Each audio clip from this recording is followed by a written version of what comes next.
السلام علیکم جی، کیا حال چال ہے آپ سب لوگوں کے؟ میں امید کرتی ہوں کہ آپ سب بالکل ٹھیک ٹھاک ہوں گے، خیر خیریت سے ہوں گے۔ ایک بہت بہت بہت بہت بہت بہت اچھا ناولٹ میں لے کر آئی ہوں آپ کے لیے راحت جبین کا، جس کا نام ہے محبت یا عزت۔ نام سے ہی پتہ چل رہا ہے کہ یہ آپ کو کچھ سکھانے والا ہے ناول۔ سن 2006 خواتین ڈائجسٹ میں یہ ناول پوسٹ ہوا تھا اور بہت ہی اچھا ناول ہے۔ کیا منظر نگاری ہے، کیا سٹوری ہے اور کیا سبق سکھایا گیا ہے۔ مجھے امید ہے آپ کو بہت اچھا لگے گا، تو ہم کرتے ہیں ناولٹ کا آغاز۔ نور، اپنے کپڑے وغیرہ تیار کر لو، آج ہم کراچی جا رہے ہیں۔ وہ سب کام سمیٹ کر ٹوکرے میں سے پیلے پیلے رسدار سنگترے چھانٹ کر اور پرانا رسالہ ہاتھ میں لے کر دھوپ میں پڑی چارپائی پر بیٹھی ہی تھی۔ پہلا ادھچلا سنگترا ہاتھ میں، کھٹی میٹھی پھانک منہ میں، اور نظریں کہانی کی ابتدائی سطروں پر پھسلی ہی تھیں کہ اپنے ہاتھ پیر رگڑ کر دھوتے ہوئے امی نے بہت اچانک یہ جملہ کہا۔ وہ منہ میں گھلتی میٹھی سی کھٹاس بھی بھول گئی۔ کتنا شوق تھا اسے کراچی جانے کا۔ وہاں چھوٹی خالہ تھیں، ماموں، ان دونوں کے بچے، اس کی ہم عمر کزنز، بہت بڑا گھر جس میں بہت سے گلاب اور املتاس کے پیڑ تھے۔ وہ آج تک کراچی نہیں گئی تھی، اس نے صرف تصویروں میں دیکھا تھا۔ امی کب؟ ابھی۔ انہوں نے چلو میں نیم گرم پانی لے کر پاؤں پر ڈالا۔ پانی کے ساتھ صابن کا جھاگ اترا اور ان کے سفید پھٹی ایڑیوں والے پاؤں نمایاں ہو گئے، جنہیں انہوں نے جھانوں اٹھا کر رگڑنا شروع کر دیا تھا۔ نرم دھوپ کی حدت، سنگتروں کا مزہ، کہانی کا تجسس، وہ سب بھول بھال گئی۔ ابھی یعنی کہ ابھی؟ کھلا منہ، حیرت زدہ پھیلی آنکھیں۔ کراچی تک کا سفر اتنا کم تو نہ تھا کہ وہ یوں بنا تیاری کے ایک دم اٹھ کر چل دیں۔ کئی دن پہلے سے تیاری شروع ہوتی، یوں اچانک اس کے ذہن میں کچھ کھٹ پٹ سی ہوئی۔ رات کو جب وہ ان کے ساتھ لیٹ کر سو رہی تھی تو نیم غنودگی میں اس نے کچھ سنا تو تھا۔ دادا کچھ کہہ رہے تھے۔ تم ٹھیک نہیں کر رہی۔ نور کے لیے یہی ٹھیک ہے، انہوں نے ہلکی آواز اور اسپاٹ لہجے میں کہا۔ میں یہاں اسے کچھ بھی نہ دے پاؤں گی، اپنی ممتا کی تسکین کے لیے اس کے ساتھ ناانصافی۔ اس کے ذہن پر نیند نے لپکا مارا۔ تھوڑی دیر کے بعد پھر آوازیں کانوں میں پڑیں، وہی ذکر، چھوٹی خالہ، ابا، اس کی تعلیم۔ اپنے ذکر پر اس نے ہوشیار ہونا چاہا، مگر کچی عمر کی نیند بڑی پکی اور گوڑی ہوتی ہے۔ اپنے تمام کپڑے، جوتے اور استعمال کی دوسری چیزیں، شاید ہمیں وہاں بہت دن رہنا پڑے۔ خواہ مخواہ وہ سخت بدمزہ اور کوفت کا شکار ہوئی۔ یہ کیا بات ہوئی؟ مہاجروں کی طرح اٹھ کر چل دیں، نئے کپڑے بنتے، میچنگ جوتے لیتی، سہیلیوں میں شو مارتی، چہرے پر بیسن کا رگڑا، رسالوں نے حسن نکھارنے کے 20 طریقے ازبر کروا دیے تھے۔ یہ اور بات تھی کہ کبھی آزمائے نہ تھے۔ جو کچھ لینا ہو وہیں سے لے لینا، جو تیاری کرنی ہے شام تک کر لو، ہم 9 بجے کی ٹرین سے جا رہے ہیں۔ چلو جی، بات ختم، اپنی تیاری تو ہو رہی ہے نا؟ اس نے کبیدہ خاطر ہو کر انہیں دیکھا۔ پیر رگڑے جا چکے تھے، اب وہ پیالی میں کالی مہندی گھول رہی تھیں، جس سے اپنے سر کے آدھے سے زیادہ سفید بالوں کو چھپانا مقصود تھا۔ اتنے جتن ابا کے لیے کیے ہوتے تو وہ یوں دوسری شادی نہ رچا بیٹھتے۔ اسے اپنی سوتیلی ماں یاد آئی۔ لمبا چھریرا بدن، فٹنگ والی قمیضوں میں 100 جلوے دکھاتا، لمبے سیاہ بالوں میں گھنگروؤں والے میچنگ پراندے، نازک کمر پر چھنچھناتے تو کئیوں کے قدم یوں ہی ٹھٹک جاتے۔ ملتانی خصے، بڑی بڑی آنکھوں میں کاجل کی لکیریں۔ مخاطب ایک لمحے کو بات ضرور بھولتا۔ صبح شام موسمی اور گاجر کا جوس پیتی، سو گلابی گالوں کو غازے اور گوشت سے پر سرخیاں چھلکاتے، لبوں کو کبھی لپسٹک کی حاجت محسوس نہ ہوئی۔ شہر سے سینکڑوں روپے کے لوشن اور خوشبودار شیمپو منگواتی۔ نوکرانی صبح اس کے ہاتھ پیروں کی مالش کرتی۔ 2 بیٹوں کی پیدائش نے بھی اس کا کچھ نہ بگاڑا تھا۔ وہی بدن کا لوچ، وہی نگاہوں کی وارفتگی اور لہجے کی مخموری و شوخی۔ وہ آج بھی چاہتی تو بڈھے ہوتے ابا کو چھوڑ کر کسی بھی بانگ کے چھبیلے کے ساتھ بھاگ سکتی تھی، اور یہ بھاگنے کا خیال نور کے ذہن میں ہمیشہ اس لیے آتا تھا کہ سنا تھا وہ ابا کے ساتھ بھی بھاگ کر ہی آئی تھی۔ اس لیے دادا نے ابا کے ساتھ قطع تعلق کر لیا تھا، مگر کیا فرق پڑا؟ وہ بھاگ کر آئی عورت سبز چوبارے والے گھر میں 2 نوکرانیوں کے جلو میں مہارانی بنی بیٹھی تھی۔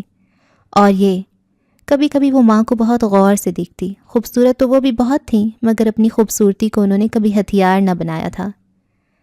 ٹھیک ہے نا؟ آخر میں وہ بے حد مایوسی سے سوچتی۔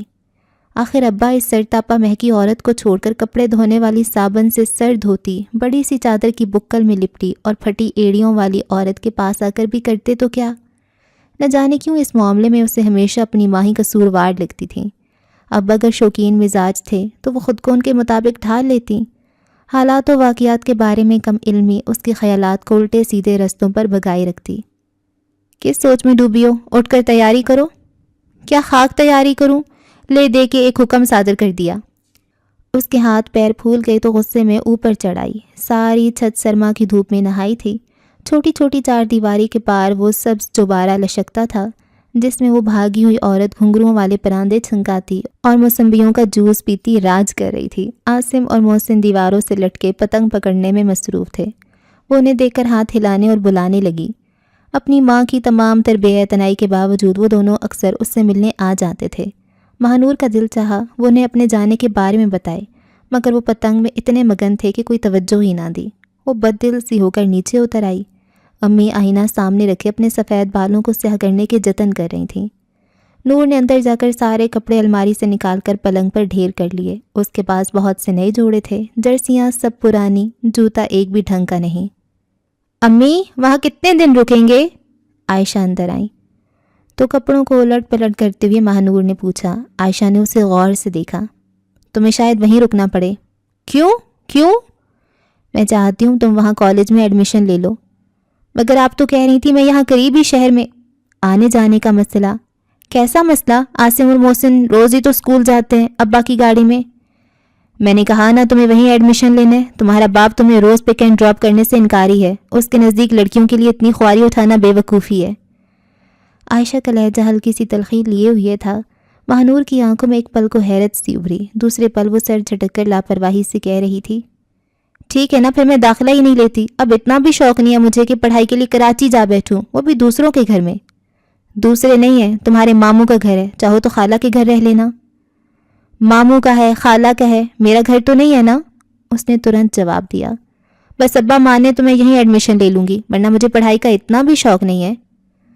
شوق تو اسے بہت تھا، میٹرک یہ سال ہونے کو آیا تھا تب سے جان کھا رکھی تھی نزدیکی شہر میں کالج میں ایڈمیشن دلا دیں۔ اب بس کراچی جا کر رہنے سے ڈر گئی تھی۔ باپ آگے پڑھانے کو تیار نہ تھا، لیکن اکلوتی بیٹی کے مستقبل کے لیے وہ کوئی بھی قدم اٹھا سکتی تھیں، حتیٰ کہ اسے خود سے دور کراچی بھجوانے کو بھی تیار ہو گئی تھیں۔ مجھے شوق ہے کہ تو پھر آپ خود ہی ایڈمیشن لے لیں، وہ نروٹھے پن سے کہہ کر باہر نکل گئی۔ عائشہ اس کی بدتمیزی پر کھول کر رہ گئی، جی تو چاہا کہ کس کے کئی تھپڑ اس کے گال پر جڑ دیں۔ کمینی، ہٹ دھرمی میں باپ پر پڑی ہے، یہ نہیں جانتی کہ ہٹ دھرمیاں آگے کام نہیں آتی۔ میری طرح جاہل رہ کر ٹھوکریں کھائے گی تب عقل آئے گی، اور تب فائدہ اس نے گوڑی عقل کا۔ غصے میں کھولتے کھولتے وہ دکھ کے ساگر میں ڈوب گئیں تو وہیں کپڑوں کے ڈھیر کے پاس ہی لیٹ گئیں۔ سر پر لگی کالی مہندی جسے انہوں نے پرانے کپڑے سے ڈھانپ رکھا تھا اب سوکھنے کے قریب تھی۔ انہیں بھولا نہیں تھا وہ دن جب رواج کے مطابق 7ویں مہینے ماں جی انہیں لینے آئی تھیں تو اشفاق نے 500 کا مڑا توڑا نوٹ ان کی ہتھیلی پر خرچے کے نام پر رکھا۔ وہ بس دیکھتی رہ گئیں۔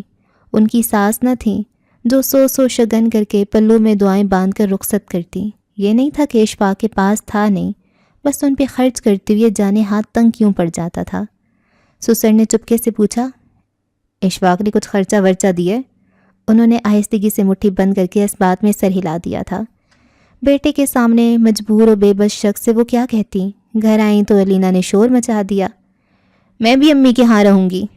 ہاں مینڈکی کو بھی زکام ہو گیا۔ ان کی میاں عمران نے اس لطیفے کو خاصا انجوائے کیا تھا۔ یہ آمنے سامنے تو گھر تھا اور دن کا بیشتر حصہ وہ ماں کے گھر ہی تو گزارتی تھی۔ مجھے نہیں پتا، میں بھی رواج کے مطابق امی کے گھر جاؤں گی۔ وہ اینٹ گئیں۔ ناز اٹھانے والا شوہر تھا، واری صدقے جاتی ساس، نندیں، پھر پہلے بیٹے کی پہلی خوشی۔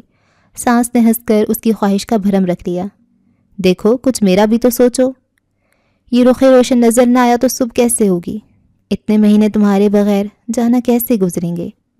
عمران دانستہ ایسی سرگوشیوں سے اسے چڑھاتا رہا تھا، جانتا تھا تب بھی آدھا دن تو وہ یہیں گزارے گی۔ بس شوق اٹھا تھا سو دسمبر کی گلابی شام میں گھر والے باقاعدہ لینے گئے۔ سیالکوٹ والی نند نے پھولوں گجروں سے سجایا، ساس نے ڈھیر سارے میوے، پھل، مٹھائی کی ٹوکریاں اور دیسی گھی ساتھ کیا۔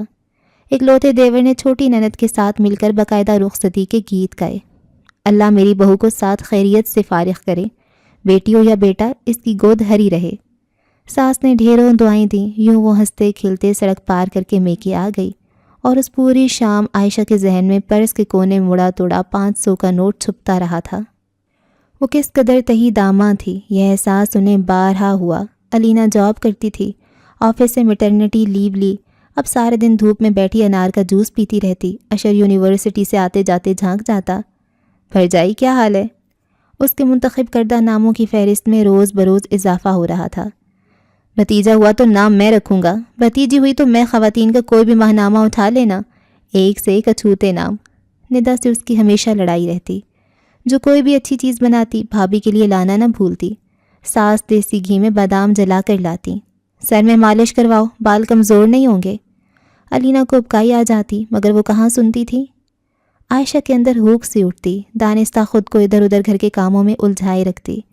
محبتوں کے اظہار نے علینا کی شخصیت کو کیسا نکھار بخشا تھا، ہمہ وقت کھلی کھلی، فریش اور پر اعتماد۔ عمران چڑ جاتا، ڈھول بنتی جا رہی ہو، کہیں پھٹ نہ جانا، تھوڑا ہلا جلا کرو۔ عائشہ آپی کو دیکھو، اب بھی کتنی ایکٹیو ہیں۔ دونوں میں ہلکی پھلکی جھڑپ ہوتی، پھر دونوں لانگ ڈرائیو یا واک کے لیے نکل جاتے۔ اماں بھی دل محسوس کر رہ جاتی۔ دونوں بیٹیوں کے لیے سوچ سمجھ کر فیصلہ کیا تھا، مگر نصیب۔ شادی کے اولین دنوں کی خوشی ایک دن بھی عائشہ کے وجود پر نہ کھلی۔ بیاہتا عورت کے وجود میں جو اعتماد نظر آتا ہے وہ عائشہ میں کبھی نظر نہ آیا۔ مستقبل کے اندیشے، بے اعتمادی ہمیشہ ان کی آنکھوں سے مترشح رہتی۔ وہ لاکھ پردے ڈالتی، مگر خوشی تو وہ پھول ہے جو من میں کھلے تو خوشبو چہار اطراف پھیلتی ہے، آنکھوں میں چمک، ہونٹوں پر ہنسی لاتی ہے۔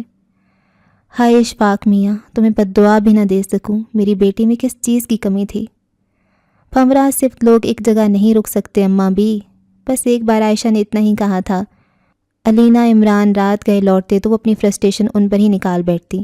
اس حالت میں یہ چونچلے بی بی، سمجھائے دیتی ہوں یہ چلن ٹھیک نہیں۔ اماں بھی جانے دیں، اللہ اس کے ناز اٹھانے والوں کو سلامت رکھے، کہاں ملتے ہیں محبتوں میں گرم جوش اور قدر کرنے والے لوگ۔ عائشہ رسانیت سے کہتی۔ آپ سنیں، آپ کے صاحب کا کوئی فون وغیرہ آیا؟ علینا اپنی طرف سے توجہ ہٹاتی تو وہ گھبرا کر اس کی کلائی تھام لیتی۔ ارے یہ گجرا تم نے کہاں سے خریدا؟ تمہارے لیے بھی تو لائی تھی، تم پہنتی ہی نہیں، حالانکہ تمہیں کتنا شوق تھا، پھولوں کے گہنے، کانچ کی چوڑیاں۔ کچر کچر زبان چلتی ہے تمہاری، اماں بھی ٹوک دیتی۔ یوں ہی دن کھسکتے چلے گئے۔ عائشہ کے سسر ایک دن ملنے آئے تھے، اس کے ہاتھ پر 3000 رکھ گئے۔ اس سے زیادہ میری اوقات نہیں اور اس خبیث سے کوئی توقع نہیں، تم نے بھی مجھے نہ بتایا۔ بات پیسے کی کہاں ہوتی ہے ابا جی، بات تو… وہ کچھ اور دکھی ہوئی۔ جانتا ہوں تمہارے والدین تمہارا خرچ اٹھا سکتے ہیں، پر کچھ فرض ہمارا بھی تو ہے۔ وہ شرمندہ سے ہو گئے۔ اشفاق نے پیسے بھجوائے ہیں، وہ اپنا بھرم رکھتی رہیں۔ ارے سنبھال کر رکھے اپنے پیسے، کمی نہیں ہے ہمارے پاس پیسے کی، کبھی کبھار فون کر لیا کرے تو ہمارے جلتے سینوں میں بھی ٹھنڈک پہنچے۔ اماں بھی تو تڑق ہی گئیں۔ اوائل بہار کی خوشبوؤں سے بوجھل صبح میں علینا نے 2 جڑواں بچیوں کو جنم دیا۔ پڑھے لکھے روشن خیال لوگ تھے، اللہ کی رحمت کو شکر کے ساتھ دامن میں سمیٹ لیا۔ ساس سسر کے لبوں پر حسرت دبے دبے لفظوں میں آئی، جڑواں ہی دینے تھے تو اللہ ایک بیٹا ہی دے دیتا، تو بھی کسی نے نوٹس نہ لیا۔ اللہ پھر دے گا کہہ کر بات ٹال دی۔ دونوں گھروں میں ننھی پریوں کی اتنی پذیرائی ہوئی کہ دبے دبے لفظ بالکل ہی دب گئے۔ سیالکوٹ والی نند نے ڈھیروں تحائف بھیجے، چھوٹی نند اور دیور نے کھلونوں سے بچیوں کے کاٹ بھر دیے۔ آفس کولیگز نے الگ کمرے کو پھولوں سے بھر دیا۔ بہت لڑائی جھگڑوں کے بعد ان کے نام ردا اور فضا تجویز ہوئے۔ عمران آفس کے بعد سیدھا بچیوں کے پاس بھاگا آتا۔ کچھ دنوں کے بعد عائشہ کے ہاں مہنور کی پیدائش ہوئی۔ ننہال والوں نے پذیرائی تو اس کی بھی اسی طرح کی، مگر ددھیال کی طرف سے عجب سرد مہری دیکھنے میں آئی۔ عائشہ کے سسر البتہ ضرور آئے، بچی کو گود میں لیا، پیار کیا، کھلونے اور کپڑے بھی لائے تھے، مگر باپ بیٹی کو دیکھنے بھی نہ آیا۔ وہ ذرا مصروف تھا، پوچھنے پر انہوں نے نظریں چرا لیں، اور اشفاق ایسا مصروف ہوا کہ سال بھر فرصت نہ مل سکی۔ بس اڑی اڑی خبریں آتی رہیں، کوئی بتاتا وہ دوسری شادی کر رہا ہے، کوئی کہتا وہ کہتا ہے مجھے بیٹی نہیں چاہیے، کبھی اطلاع آتی وہ کسی ملتانن کے چکر میں ہے۔ عائشہ متوہر سی مہنور کو دیکھتی، علینا اس سے الجھتی، کہا تھا نا مت تعلیم ادھوری چھوڑو، آج کسی قابل ہوتی تو یوں اپنے مستقبل سے خوف زدہ نہ ہوتی۔ تم کہہ سکتی ہو تمہارے ارد گرد، کیا میرے ارد گرد؟ وہ چیختی، میرے ارد گرد کوئی نہ بھی ہو تب بھی میں اس قابل ہوں کہ اپنی بچیوں کے لیے خود کچھ کر سکوں۔ ہاں تم ہو، وہ آرام سے تسلیم کرتی۔ ان کے پاس کیا تھا؟ ادھوری تعلیم، ادھوری شخصیت، ادھورے خواب، ادھوری خواہشیں۔ ہاں ہم ادھورے لوگ۔ بس بہت ہو گیا، میری بیٹی کی زندگی ضائع کرنے کی ضرورت نہیں ہے، اس سے کہہ دے آ کر فیصلہ کر دے۔ 1.5 سال کے بعد اماں جی نے حتمی انداز میں اس کے سسر سے کہا تھا، پھر شاید انہی کی شرم دلانے اور خاندان برادری سے مجبور ہو کر وہ اسے لینے آئے تھے۔ اب بھی سوچ لو، یہ شخص تمہیں ساری زندگی خوار کرے گا، علینا نے کہا تھا، مگر اس نے سوچا بیٹی ماموں کے در پر پڑی رہنے کی بجائے باپ کے سائے میں پروان چڑھے تو اچھا ہے۔ نور کو باپ کا سایہ تو ملا، مگر شفقت و پیار سے آ رہی، پھر وہ سایہ بھی سمٹ کر سبز چوبارے تک محدود ہو گیا۔ وہ کون تھی، کہاں سے آئی تھی، کوئی نہیں جانتا تھا، بس آئی اور چھا گئی۔ تقدیر اس پر اور مہربان ہوئی کہ گود میں 2 بیٹے ڈال گئی، پاؤں مضبوط ہوئے تو راج کرنے لگی۔ ماہنور دادا کی آنکھ کا تارا تھی، انہی کی شفقتوں میں پروان چڑھی۔ عائشہ اسے کبھی اپنے ساتھ کراچی لے کر نہ گئیں، وہ نہیں چاہتی تھیں فضا اور ردا کو دیکھ کر ماہنور کسی قسم کے احساس کمتری میں مبتلا ہو۔ وہ بالکل علینا کا پرتو تھیں، شوخ اور پر اعتماد۔ ان کے بعد علینا کے ہاں 2 بیٹے ہوئے، علینا نے ہی زیادہ زور دیا تھا۔ اسے تم اپنا جیسا بزدل بنا لو گی، کیا مستقبل ہے اس کا؟ باپ جسے باپ کہتی ہوئے بھی شرم آتی ہے، کسی اپنے جیسے کے ساتھ بیاہ دے گا؟ میٹرک کروا کے گھر میں بٹھا رکھا ہے، کیا یہی ہے اس کی زندگی کی معراج؟ میرے پاس بھجوا دو، بہنوں کے ساتھ کالج جائے گی، دنیا کو برتنے کا سلیقہ سکھا دوں گی، تمہیں تو ساری زندگی نہ آیا۔ سارا قصور میرا ہے، تمہارا قصور صرف اتنا ہے کہ تم کبھی اپنے لیے لڑی ہی نہیں، ہر مقام پر چپ چاپ ہارتی چلی گئیں۔ کوشش تو کرتی، یہ تسلی تو رہتی کہ ہم نے تو ہاتھ پیر مارے مگر نصیب نے ساتھ نہ دیا۔ تم کیا تھی عائشہ اور کیا بن گئی اس شخص کے لیے جو کبھی تمہارا ہوا ہی نہیں؟ یا پھر اپنی بیٹی کے لیے تو بتاؤ کیا ملا اسے؟ محبت، توجہ، شفقت، کچھ بھی نہیں۔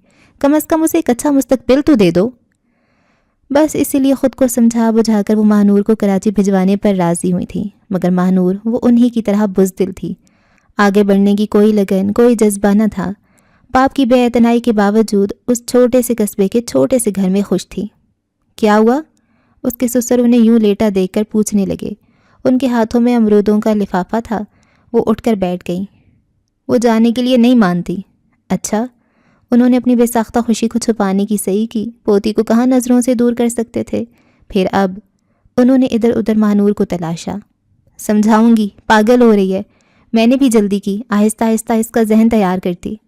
اچھا، وہ ہے کہاں؟ امرود لایا تھا اس کے لیے؟ اوپر ہی ہوگی۔ وہ باہر نکلے تو ماہنور ان کی آواز سن کر نیچے اتر آئی۔ دادا میں کراچی نہیں جاؤں گی، مجھے نہیں پڑھنا۔ ہاں، جیسے تمہاری مرضی، لو تم امرود کھاؤ۔ بس اتنے سے؟ تازہ روز توڑ لاتا ہوں، باسی کھانے میں کیا مزہ۔ شام تک عائشہ نے ہر جتن کر دیکھا، پیار، غصہ، دلائل، کچھ کام نہ آیا۔ ایسے مواقع بار بار ہاتھ نہیں آتے، ابھی وقت تمہارا ہے۔ ماہنور کی سمجھ میں یہ بات نہ آنا تھی نہ آئی۔ اتنے سارے لوگوں میں اکیلی؟ تو پھر میں ہاسٹل میں داخل کروا دوں گی، عائشہ نے آخری دھمکی دی۔ رد عمل کے طور پر وہ چوبارے والے گھر میں پہنچ گئی۔ کئی مہینوں بعد ابا کے کہنے پر چکر لگایا کرتی تھی، دل تو بہت چاہتا تھا، بس ماں سے ڈرتی تھی۔ ایک تو چوبارے والی کا سلوک بھی نور کے ساتھ بہت اچھا تھا، اس کی خوب آؤ بھگت کرتی۔ دوسرے اس میں نور کو عجیب سی کشش اور حسن محسوس ہوتا، وہ ہر وہ کام کرتی تھی جو من چاہتا، خواہ ابا اس پر کتنی ہی خفا کیوں نہ ہو، اس کے لبوں سے ہنسی جدا نہ ہوتی۔ اس کی بے باکیوں اور جرأت بھی نور کو بہت بھاتی۔ کیا اچھا ہے کیا برا، وہ کبھی ان چکروں میں نہ پڑتی۔ اس کے نزدیک ہر وہ کام اچھا ہے جسے دل چاہے۔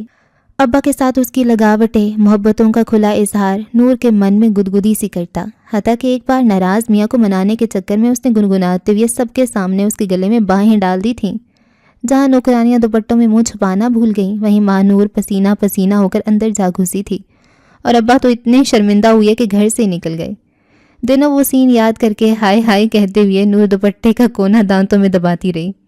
عائشہ سے ذکر نہیں کیا، مگر نوکرانیاں آج بھی چٹخارے لے لے کر اس دن کا تذکرہ ہر کسی سے کرتی رہتی، اس لیے عائشہ اسے کبھی ادھر نہ جانے دیتی۔ لاشعوری طور پر ماہنور سمجھتی تھی کہ اگر عائشہ میں یہ ہلکی سی شوخی اور اظہار کی قوت ہوتی تو ابا کبھی نیلم سے شادی نہ کرتے۔ دھوپ زکند لگا کر چوبارے کی دیوار پر جا چڑھی تھی۔ چارپائی پر نیلم نیلی کڑھائی والی گرم شال اوڑے تکیے سے ٹیک لگائے کسی رسالے کے مطالعے میں گم تھی۔ اس کے پراندے کے گھنگرو چادر سے باہر تھے، جنہیں اس کی انگلیاں ہولے ہولے چھنچھناتی تھیں۔ اس کے بال بالکل سیدھے تھے، مگر وہ ہمیشہ ایک دو لٹوں کو گھنگرو ڈال کر چہرے کے اطراف میں بکھیرے رکھتی۔ پاس ہی نجو سل بٹا لیے بیٹھی تھی، اس کے قریب زمین پر کینوں کے خشک چھلکے بکھرے تھے، شاید وہ انہیں کوٹنے کی تیاری کر رہی تھی۔ نجو اس کی مستقل نوکرانی تھی، 24 گھنٹے اسی کے پاس رہتی، نیلم نے کہہ رکھا تھا جب نجو کی شادی ہوگی تو پورا جہیز خود بنوا کر دے گی، سو اس کے والدین نے خوشی خوشی اسے نیلم کے حوالے کر رکھا تھا۔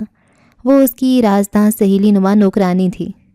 بسم اللہ، آج تو ماہنور نے ہمارے غریب خانے میں قدم رکھا ہے۔ اس کے والہانہ انداز پر ماہنور شرمندہ سی ہو گئی۔ تمہاری امی کی طبیعت کیسی ہے؟ عاصم اور محسن تو ہر روز ہی تمہارا ذکر کرتے ہیں۔ نیلم نے رسالہ ایک طرف رکھا، وہ چارپائی پر ٹک گئی۔ نجو تمہیں نظر نہیں آتا؟ میری بیٹی آئی ہے، بھاگ کر تکیہ لا کر دو، بلکہ تم یہ لو اور ٹھیک طرح سے بیٹھو۔ اس نے اپنے عقب سے تکیہ نکال کر نور کو دے دیا۔ نہیں نہیں، میں ٹھیک ہوں۔ وہ انکار کرنے لگی، تبھی نجو دوسرا تکیہ لے آئی۔ اتنی کمزور کیوں ہو رہی ہو؟ نجو، اوپر سے دیسی انڈے اٹھا لاؤ، میں مانور کے لیے انڈوں کا حلوہ بناؤں گی، لیکن اس سے پہلے دودھ پتی کا پیالہ بنا لاؤ۔ یہی تو عادت تھی جو ہر کسی کو اس کا گرویدہ بنا دیتی۔ سامنے والا نہیں کرتا رہ جاتا، وہ آؤ بھگت کی حد کر دیتی۔ اس معاملے میں اس کا دل ضرورت سے زیادہ کھلا تھا۔ کبھی اس فکر میں مبتلا نہ ہوئی کہ شوہر کہاں سے کما کر لاتا ہے، بس بے دریغ اور ہر کسی پر لوٹانا اس کی عادت تھی۔ تعریف سن کر خوش بھی بہت ہوتی تھی۔ نجو جیسے لوگ نیلم کی اس عادت سے خاصا فائدہ بھی اٹھاتے تھے۔ یہ کیا بنوا رہی ہیں؟ مہرنو نے خشک چھلکے دیکھ کر پوچھا۔ اپٹن بنوا رہی ہوں۔ پھر اس کا گال چھو کر کہنے لگی، تمہاری جلد بھی بہت اچھی ہے، مگر تم حفاظت نہیں کرتی ہو، خشک سی ہو رہی ہے۔ اپٹن بناؤں گی تو تمہیں بھی دوں گی، دودھ میں بھگو کر لگانا۔ مہنور نے دیکھا نیلم کی جلد انتہائی ملائم اور بے حد چمکتی ہوئی تھی۔ مہنور نے کچھ اور غور سے دیکھا، وہ بہت خوبصورت نہ تھی، مگر خود کو سنوارنا آتا تھا۔ آؤ اندر چلتے ہیں۔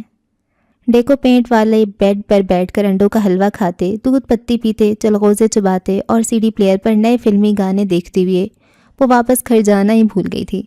نجو ان کے برابر لحاف میں گھسی بیٹھی تھی کہ نیلم نوکرانی مالک میں زیادہ فرق روا نہ رکھتی۔ نور، تمہیں ڈانس آتا ہے؟ نجو نے پوچھا تو نور جھیپ سی گئی۔ اسکرین پر نرگس اپنے ہوش ربا انداز میں جلوہ گر تھی۔ نہیں تو؟ باجی نیلم کو تو آتا ہے، نرگس سے بھی زیادہ اچھا ہے۔ باجی نور کو بھی دکھاؤ نا۔ نجو نے لاڈ سے فرمائش کی۔ اشفاق آنے والے ہیں۔ نیلم ناز سے ہنسی۔ ان کو؟ نجو نیلم کے کان میں گھسی۔ نیلم کھل کر ہنسی۔ ہٹ بدتمیز۔ مہنور کو برا لگا، بھلا ملازمہ کی اتنی جرأت، یقیناً کوئی بےہودہ مذاق کیا ہوگا۔ یہ مذاق سننے کے لیے وہ ہمتاً گوش ہوئی تھی، مگر کچھ پلے نہ پڑا۔ عاصم محسن کہاں گئے ہیں؟ دونوں کی سرگوشیوں ٹہوکوں سے بے چین ہو کر مہنور نے سوال کیا۔ کچھ اسکرین پر نمودار ہوتی محترمہ کے لباس نے اسے نظریں چرانے پر مجبور کیا تھا۔ ٹیوشن پڑھانے گئے ہیں۔ یہ محفل دیر تک جمتی مگر ابا آ گئے۔ مہنور کو دیکھ کر سرسری انداز میں کہا، اچھا نور آئی ہے؟ سرکار بیٹی آئی ہے، سر پر ہاتھ ہی رکھ دیں۔ نیلم کے کہنے پر انہوں نے سرسری انداز میں ہاتھ بھی رکھ دیا۔ نیلم ایک ادا سے اٹھی اور ان کے پیچھے چلی گئی۔ مہنور نے بھی واپسی کا قصد کیا۔ کتنی بار کہا ہے مت جایا کرو اس کے گھر، دادا نے دیکھتے ہی ڈانٹا۔ نور چپ رہی۔ عائشہ نے اس سے بات نہیں کی، وہ خود بھی ان سے ناراض تھی۔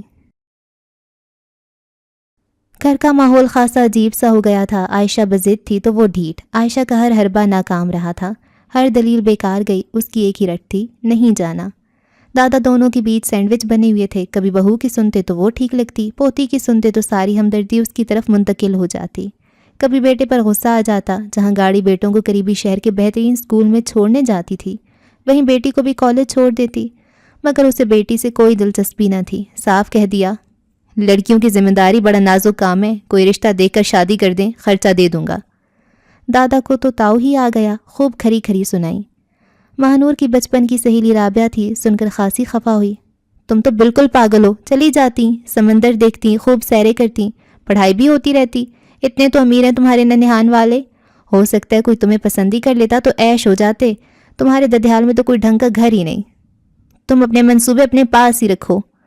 وہ چڑ گئی تھی، گھر میں کچھ کرنے کو نہ ملتا تھا، وہ بولائی سی پھرتی۔ اور نیلم کے گھر میں کتنا کچھ ہے، انسان ایک لمحے کو بھی بور نہ ہو۔ اس کے ذہن میں کئی بار یہ بات آئی تھی۔ سردیوں میں دوپہر کہاں ہوتی ہے، صبح شام کے درمیان ایک لمحے کی طرح ٹھہرتی اور گزر جاتی ہے۔ اسی دوپہر میں امرود کھاتے ہوئے منڈیر سے پرے سبز چوبارے پر کھیلتی دھوپ اور چوبارے کے عقب میں پھیلے امرود کے باغ کے درختوں میں چھائی دھند دیکھ رہی تھی، جب سڑک کے آخری کنارے سے وہ سیاہ گاڑی نمودار ہوئی اور دیکھتے ہی دیکھتے سبز چوبارے کے عین سامنے آن رکی۔ مہنور امرود کھانا بھول گئی۔ اس کے ہوش میں آج تک نیلم سے ملنے، اور وہ بھی اتنی بڑی گاڑی میں، کبھی کوئی نہ آیا تھا۔ اس نے قدرے تحیر سے دھوپ میں لشکتی گاڑی اور اس میں سے اترنے والے شخص کو دیکھا۔